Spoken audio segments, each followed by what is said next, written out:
Thank you for having me. So this presentation starts with a very short preamble.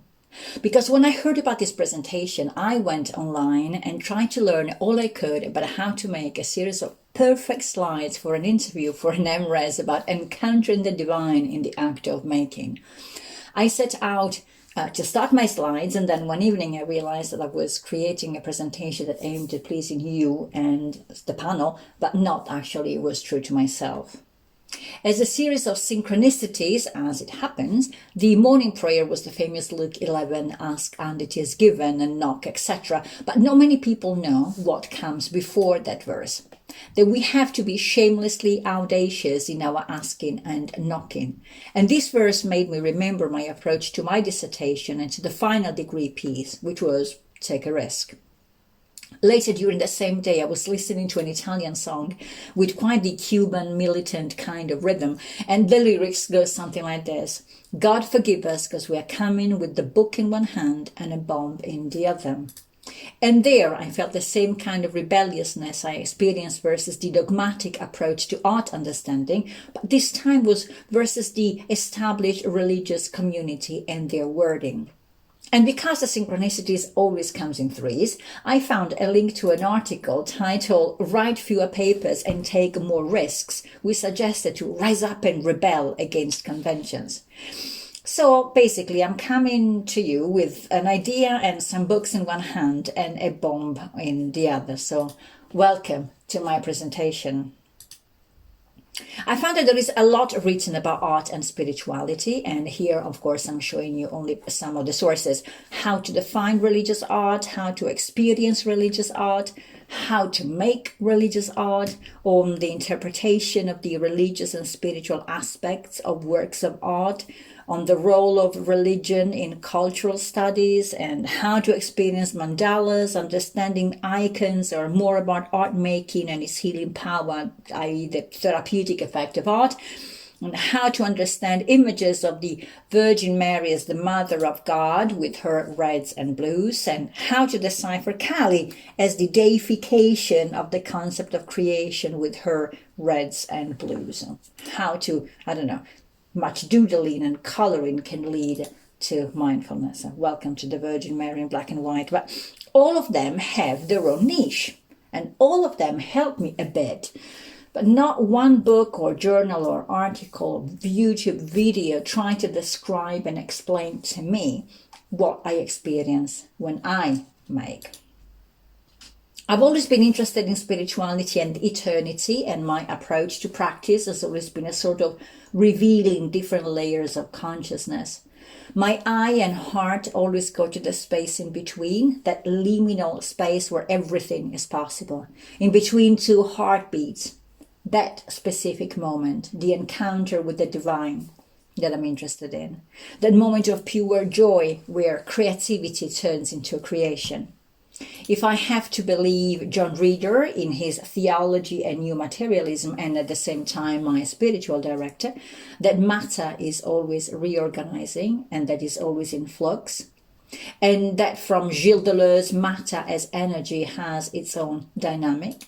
Those matter and energy that make the paper are the same matter and energy that make me and the pencil I'm holding.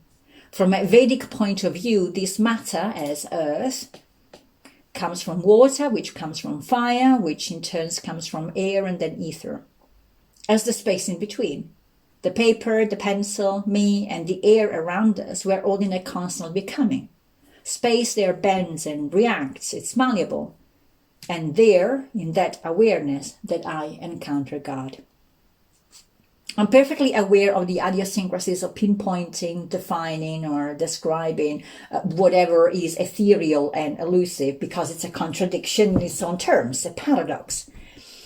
Having said that, I want to take you on a journey, and before setting off, I need to know that I have a driving license, that the car is roadworthy, is insured, that has a full tank, that I have money to put extra fuel, that has an MOT, and the listing here that I've just given is in decreasing order of importance for a reason.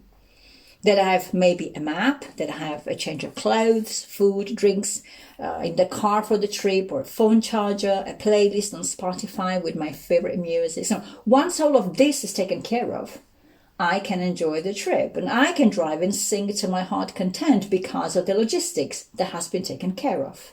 And if I decide to stop, go, turn right or left, or follow any serendipitous suggestions, I can. And then the magic that turns our journey into a mythical road trip finally happens.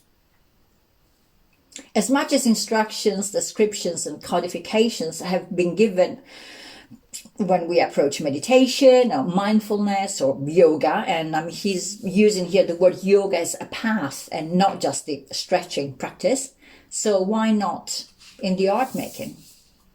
So in my research, I would like to explore what are the logistics, what are the framework and the structure that phenomenologically allow them for the encounter to happen, regardless of the codification of a specific dogmatic structure with whatever language I can find to describe it. So whether from the Abrahamic religions or the Hindu Vedic ones or a full-blown New Age language. I've been studying religions alongside science in a systematic and thorough way since 1988. And now I could be given the opportunity to deepen this by grounding my journey on the 4 A's as described by Tim Ingold, architecture as space, archaeology, time, and the changing material, art as the physical act of making and creativity, and anthropology as an inner transformation. And this in order to arrive at a place where I can explore the A of ethereal. In a sort of personal Venn diagram. I used to say that I was looking for God's algorithm, but my Jungian supervisor, Darren, calls it Matilde's algorithm. And to be honest, I can't disagree with him. Maybe because I feel that knowing is my calling and not knowing is my job description. But I know what I experienced.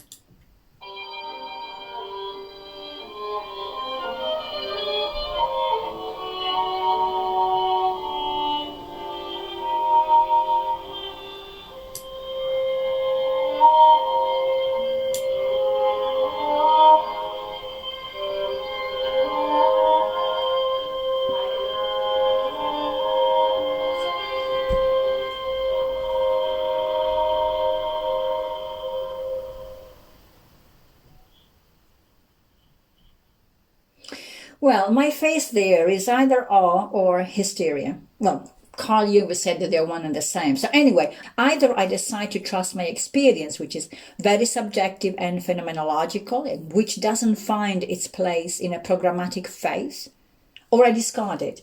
But I strongly believe in what I experienced and in the need to break down the barriers of a dogmatic language, because it feels that whatever is outside of orthodoxy is deemed Gnostic, and I'm using here in the usual derogatory connotation, or apocryphal, esoteric, hidden, not right, and I find it somewhat arrogant to believe that there is only one way.